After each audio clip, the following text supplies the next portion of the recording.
নমস্কার বন্ধুরা, 26,000 এসএসসির চাকরি বাতিল মামলার পরে এবার কি তাহলে প্রাইমারিতে 32,000 শিক্ষকের চাকরি বাতিল হতে চলেছে? হ্যাঁ বন্ধুরা, আজকের এই বিষয়টা নিয়ে কিন্তু আমাদের কলকাতা হাইকোর্টে মামলা চূড়ান্ত শুনানি হতে চলেছে। মামলাটি লিস্টেড রয়েছে, তো কখন এই মামলাটির শুনানি হয় বিস্তারিত তোমাদের কাছে আপডেট নিয়ে আসবো। তো এবার একসঙ্গে চাকরি যেতে চলেছে প্রায় 32,000 প্রাথমিক শিক্ষকের। মামলার শুনানি হবে আজকেরই, ঠিক আছে। স্কুল সার্ভিস কমিশনের নিয়োগ দুর্নীতিতে চাকরি হারিয়েছেন প্রায় 26,000 শিক্ষক ও শিক্ষাকর্মী।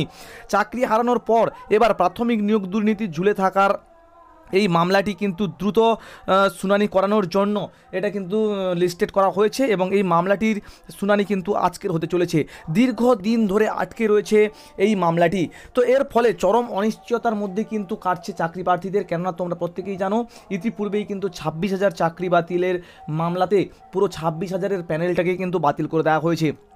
তো আজকের এই মামলাটি কিন্তু রয়েছে সৌমেন সেনের ডিভিশন বেঞ্চে, অর্থাৎ কলকাতা হাইকোর্টের সৌমেন সেনের কিন্তু ডিভিশন বেঞ্চে। তো বিস্তারিত অবশ্যই তোমরা পেয়ে যাবে আপডেট। তো এই মামলা 2016 সালে 32,000 শিক্ষকের নিয়োগের বেআইনি ঘোষণা করে বরখাস্ত করেছিলেন সিঙ্গেল বেঞ্চ। এবার সেই রায়কে চ্যালেঞ্জ করে ফের আপিল করা হয়েছে।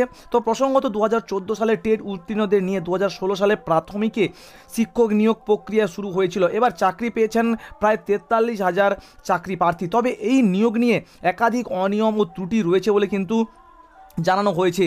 তো যেই কারণে 2023 সালে 12ই মে 32,000 শিক্ষকের বরখাস্তের নির্দেশ দিয়েছিলেন সিঙ্গেল বেঞ্চের বিচারপতি। এছাড়াও হাইকোর্টের সিঙ্গেল বেঞ্চের বিচারাধীন রয়েছে আরও একটি মামলা। 2014 সালে টেটের ওএমআর সিট নষ্ট করে ফেলার অভিযোগে একটি মামলা দায়ের করা হয়েছে। আইনজীবীর মতে 2023-এর পরে এই মামলার কোনো উল্লেখযোগ্য শুনানি এখনও পর্যন্ত হয়নি। তো এই প্রসঙ্গে অন্যতম আইনজীবী সুদীপ্ত দাশগুপ্ত জানান যে 2014 সালের টেটের ফলাফলের উপর ভিত্তি করেই পরবর্তীকালে সমস্ত প্রাথমিক শিক্ষক নিয়োগ হয়েছে। ফলে এই মামলায় প্রায় 60,000 শিক্ষকের চাকরির ভাগ্য নির্ধারণ করবে।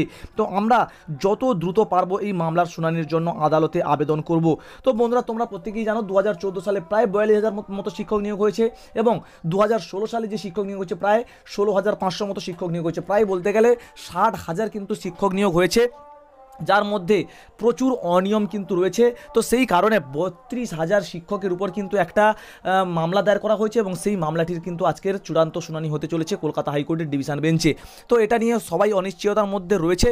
তো কি আপডেট আছে অবশ্যই তোমাদের কাছে আলোচনা করবো। অবশ্যই চ্যানেলের সঙ্গে থাকবে, চ্যানেলকে সাবস্ক্রাইব করে পাশে থাকবে।